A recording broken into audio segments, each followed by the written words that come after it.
Welcome to the NBA Coast to Coast podcast brought to you by thelines.com. Coming to you from the West Coast, Josh Lander, joined by Nate Weitzer. He's on the East Coast, and we're looking at player props here on Tuesday as these Yoffs roll along in the NBA. Definitely want to make sure to subscribe to that page. Check out everything we're bringing you, including best bets, as we have up for you on Tuesday as well. We're bringing you both these videos each and every day moving forward throughout the playoffs. Also want to head to thelines.com. Use that prop finder tool up there as you're making these player prop bets in the NBA postseason. Make sure you're getting the best odds available to you from all of these books offering us those wagers this postseason.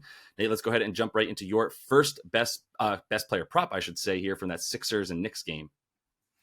Yeah, we're all over these Sixers not named Joel Embiid, Right. and assuming that there's going to have to be some playmaking outside of him because he just can't carry the load right now. So Tyrese Maxey over 5.5 assists you have to eat the minus 140 if you're going to bet that. I mean, I would suggest taking the rebounds and assists as well.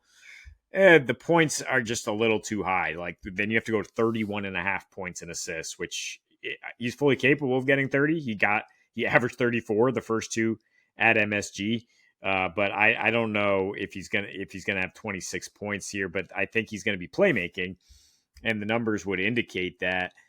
I mean, he has more touches and passes than Embiid in this series. He has the fifth most on average in these entire playoffs. He has 12 potential assists per game, getting about 7 actual assists.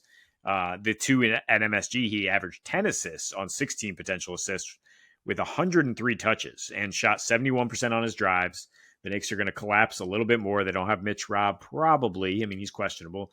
So they don't have as much rim protection, and that's going to lead to Maxey being able to kick out for some assists here. He actually shot much better on the road and had more than he was and more usage than he did when he went back to Philly. And now with the situation with Embiid, that's why I like rebounds for both Maxey and Kelly Oubre, who I'll talk about later. It's just like, look, everybody else got to step up. Like this man carried you when he was active, and he will carry you on the scoring load. But we have to have 5 to the glass here. Like that was why they lost Game 4, straight up. Like an embarrassing inability to close out possessions with defensive rebounds, and the guards got to rebound. So Max has got to get in there. He's actually been pretty solid rebounding this series, right? 5.5 per game. And I mean, yeah, Embiid in the two at MSG, even before he started breaking down even more, he only had 9 rebounds on his 25 rebound chances. Like he's just like not able to secure it, doesn't have the energy.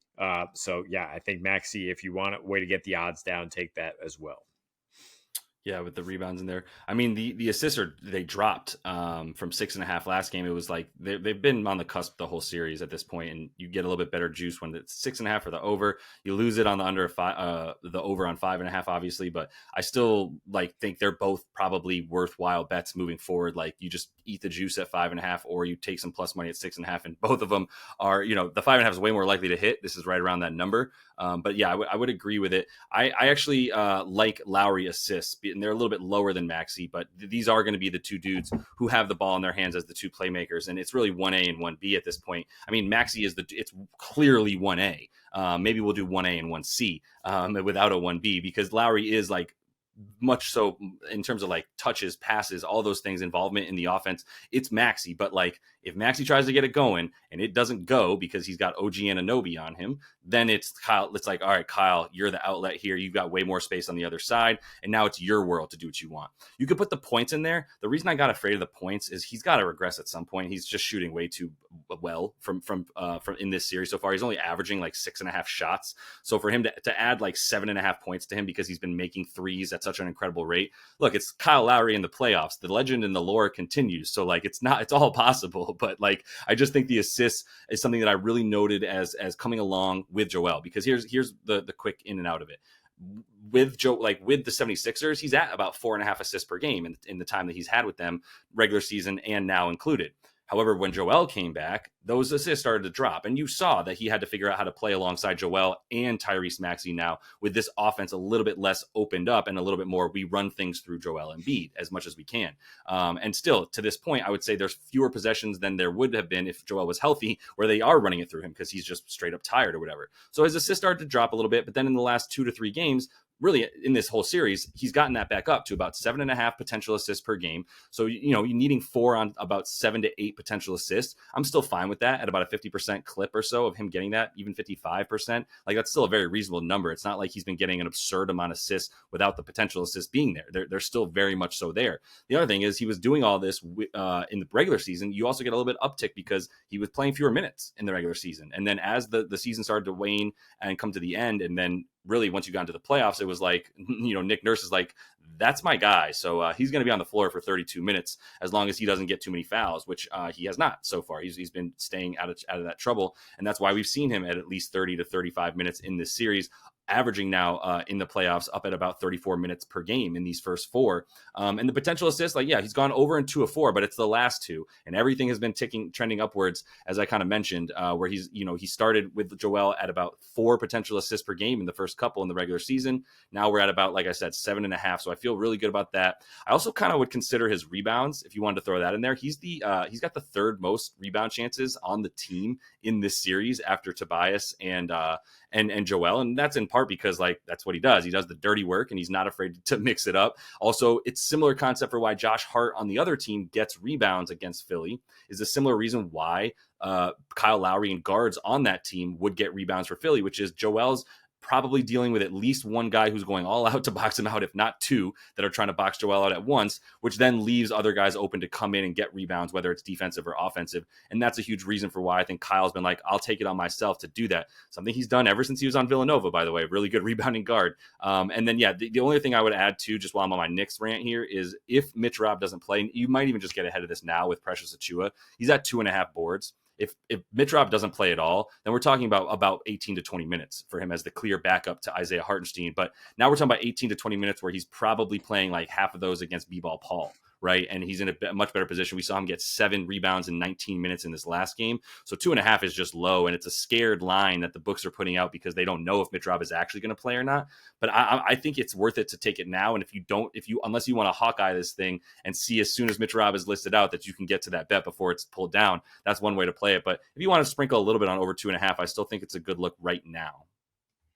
Yeah, that's probably a good call. I mean, because he winds up playing the entire 4th quarter after Hartenstein gets in foul trouble, and I wouldn't be surprised if Hartenstein is in foul trouble again. Still got the 8 points on the 8.5, which was his prop, and I wouldn't have a problem taking 8.5 again for the same reasons. Right. But I'm going to go with the other prop we had on Sunday, which hit easily. Kelly Oubre, 16.5 points, rebounds. And I mean, he went over this in just points in game 3, and he actually played more minutes, up to 40 minutes in game 4, as he continues to be the main assignment on Jalen Brunson. So that will guarantee minutes, even if Brunson did go off. I mean, I don't think Nick Nurse has many better options. And I mean, you got to do a better job rebounding. He had 3 boards on 11 rebound chances. Like, I know if he's guarding Brunson, he's often the primary defender of the shot going up. And so it's not as much your fault. But I mean, this is 11 rebound chances. Apparently, the NBA tracking data indicates he had a chance to grab some of these and was not able to do it.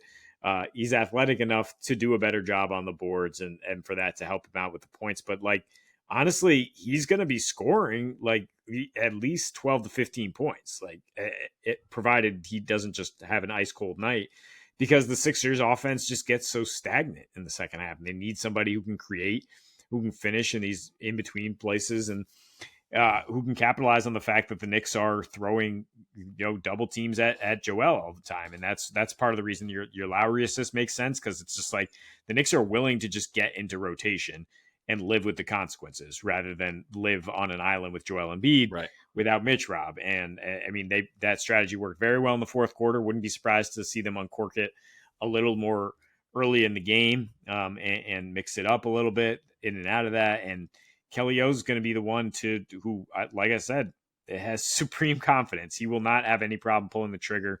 In the second half of game 4, he was 4 for 8. He had 12 points and 2 boards. So, I mean, down the stretch, that's who I think is going to be still getting you stats, as long as he can stay out of foul trouble guarding Brunson. Yeah, that's a huge part of it. And I mean, it was a little bit of an anomaly. Kelly will foul. I love that part of our thesis is this man has a purple Lamborghini. There's nothing he thinks he can't do. Is essentially the Kelly Oubre confidence boost. And I just think he's going to be a big part of the offense moving forward because he's been that all season. Like he should be your third option on offense. I think Tobias Harris's points prop is down to 10.5. The books are like, look, how far do we have to drop this thing before this man hits one over? They can't get him to. They've dropped it from 14.5 to start the series down to 10.5 finally.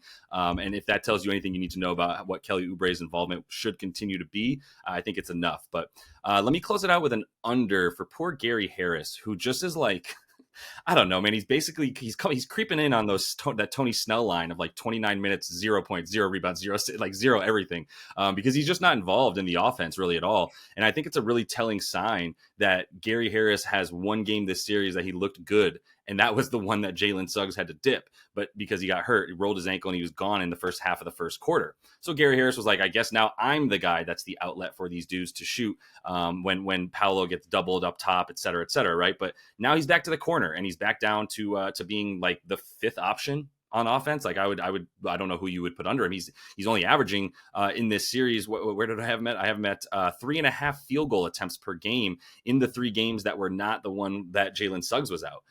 So that tells you something right there. 2.5 potential assists in those other 3 games. So that's games 1, 3, and 4, and then 2.8 rebound chances as well. And this is all while the Magic everybody on the Magic is doing well. And you're like, oh, great, a rising tide raises all ships, except for the Gary Harris ship.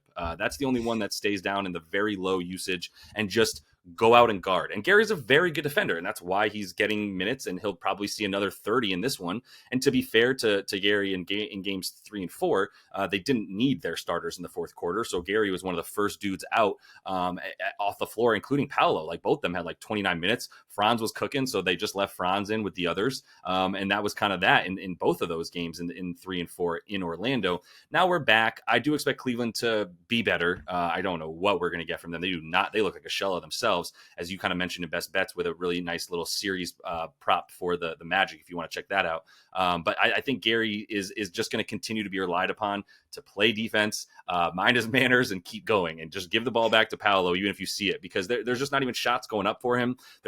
He's only driving about 17% of the time on his possessions that he's in the game. That's how often, the frequency, I should say, with which he is driving when he's on offense right now. So I mean, look, man, like no shade. Like you do keep doing you, Gary. It's just like you're not really involved in the offense enough for me to be like scared to go under 10 PRA.